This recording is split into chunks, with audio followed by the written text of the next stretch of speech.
지금 뭐 우크라이나에서 원전 수주를 따왔다네 뭐 이런 지금 채팅이 올라오는데 여러분 그게 생각보다 되게 복잡한 거예요. 일단 생각해봐야 될 게 우크라이나에서 원전 수주 따왔다. 그러면 제가 첫 번째 질문이 그거예요, 여러분. 우크라이나가 우리나라한테 결제할 돈이 있대요?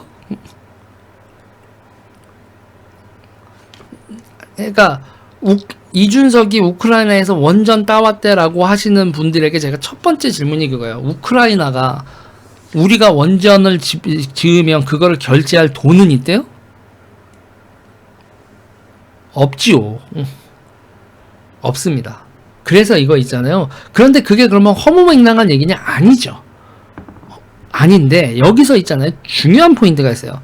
요번에 우크라이나 전쟁 나고 나서요. 전 세계에서 원자재 수급이 대란이 난 게 하나 있었죠.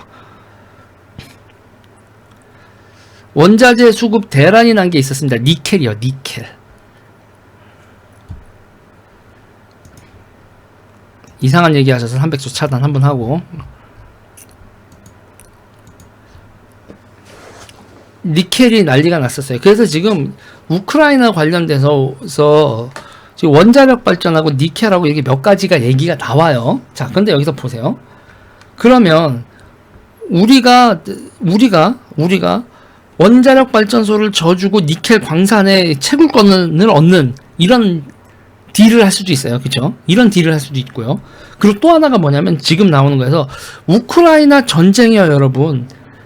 끝도 없이 갈 가능성도 있어요. 그러니까 우크라이나 동부를 러시아가 점령했는데 딴 나라들이 이게 지금 키신저 발인데 러시아가 오른쪽 저거 점령한 거 그냥 인정하고 평화협정을 가자. 그러면 우크라이나 사람들 학살당하고 요번에 당한 게 얼만데 우크라이나에서 그걸 받아들여요? 못 받아들이는 거예요. 못 받아들이는 건데 서양 선진국들이 지금 점점 무슨 얘기를 하냐면 야 이거에 우크라이나 늪에 빠져들 수 없다. 우리도 여기서 빠져나오자 이런 얘기들을 한다고. 지금 무기 대주죠. 무기 대주고 뭐 하고 있는데 여러분 이걸 언제까지 할 거야? 이 장기전으로 가면 우크라이나 그 난민들 수발도 여러분 하루 이틀이지. 폴란드에서도 여러분 가정집에다가 난민 수용하고 이러고 있잖아요. 그게 여러분 그래 우크라이나의 비극은 우리의 비극이지라고 하는데 그렇게 몇십만 명, 몇백만 명 난민을 수용하고 있는 폴란드 이 주변 국가들도 그것도 하루 이틀이지. 이걸 1년, 2년, 3년, 4년 하라고 하면 여러분 호의가요, 여러분 없어져. 아무리 불쌍한 사람이라도 그 불쌍한 게 그냥 불쌍한 상태로 눌러 앉아버리면 여러분 외면하게 돼요. 그래서 이게요. 동쪽, 그러니까 우크라이나가 키우를 점령하는 거, 그거는 절대 용납할 수 없는 거고. 그러면 그러니까 러시아도 우크라이나의 키우를 점령하고 레짐 체인지라는 거는 이제 끝난 거예요. 그거는 포기하고, 그러면 동쪽 영토를 받고, 그러면 우크라이나가 동쪽 영토가 떨어져 나가는 걸 받으려면 정치적 명분이 있어야 되고, 서방 국가들은 뭐를 해줘야 돼요, 우크라이나에. 원조를 해줘야죠. 그것도 원조도 여러분 지금 당장 먹고 살 거 원조가 아니라 우크라이나를 산업화시키는 원조를 해줘야 된다고. 그럼 기금을 만들어야 되고. 그 원조를 해야 되고 기금을 만들어야 되는 거에서 여러분 지금 우크라이나에서 딴 나라들이 우크라이나 도와주면서 제일 원하는 것 중에 하나가 뭐예요? 식량 수출이죠. 식량 수출. 식량 수출에다가 식량과 니켈 빼고 지금 우크라이나에 우리가 뭐 있는 게 뭐가 있어?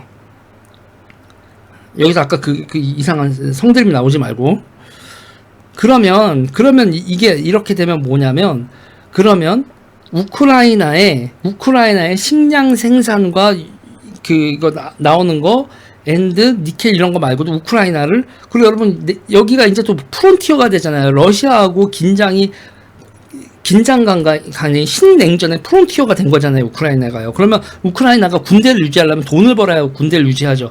어떤 나라랑 똑같은 지금 가난한 우크라이나를 보면서 미국이나 서방이 어떤 생각을 하게 돼요? 지들이 돈 벌어서 군대 유지하게 해야 된다. 어떤 나라한테 그랬어요? 대한민국이죠. 가난한 대한민국의 국방비를 전부 다 대주는 미국은 이거로 계속 지속하는 건 아닌데 대한민국 스스로 60만 군대를 유지할 수 있도록 경제 개발을 시키잖아요. 네. 한반도 전후사정하고 비슷해지는 거니까 이거는 그러니까 평화체제, 평화협정이라고 하지만 사실상 우크라이나 입장에서는 잃어버린 실지가 생기는 거고 러시아 저 새끼들 언제든지 무너져라. 그러면 저 땅 되찾을 거야 라고 하는 말이 종전이고 평화협정이지 언제든지 다시 전쟁이 재발할 수 있는 휴전 비슷한 상태가 되는 거잖아요.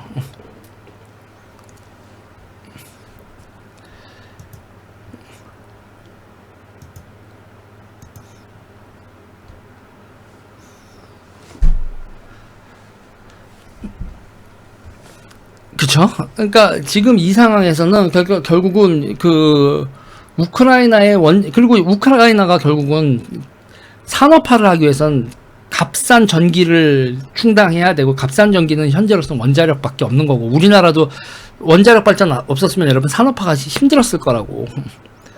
그리고 지금 뭐 석탄 발전을 빵빵 할 수 있는 상황도 아니고 그러면 지금 상태에서 우크라이나를 둘러싼 이 전 세계 해법에도 우리나라도 지금 이 원자력 발전을 해외에 수출할 수 있는 거의 서방 선진국에서의 그 가치 사슬 체계를 담당하고 있는 게 우리나라이기 때문에 우크라이나 문제가 그리고 또 우리가 여러분 좀 문제가 뭐 있어요. 우리나라 국내적으로 보면 원자력 발전하고 그 생산 업체들이요 여러분 지금 다시 투자를 할까 말까에 대해서 고민되는 부분이 있다고요.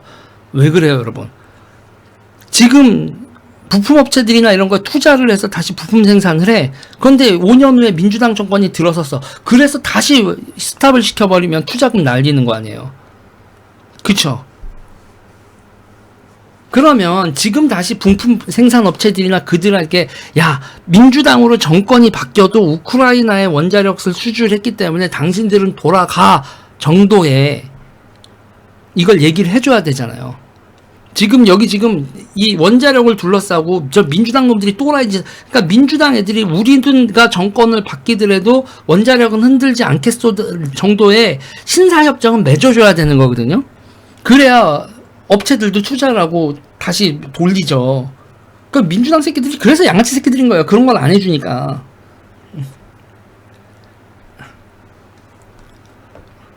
강에서도 해도 돼요.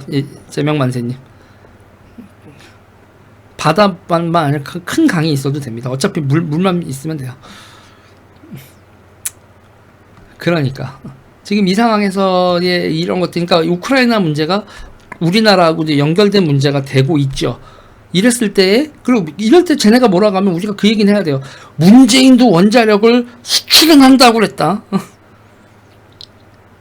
문재인도 원자력 수출은 한다고 했으니까 니들 아가리 닥쳐. 이런 얘기도 좀 해가면서 지금 이 원자력과 관련된 그리고 우리나라의 국내의 문제를 푸는 데 있어서도 우크라이나가 큰 역할을 할 수 있는 상황이 됐죠. 뭐 그런 겁니다. 자, 이 얘기는 여기까지 하겠습니다.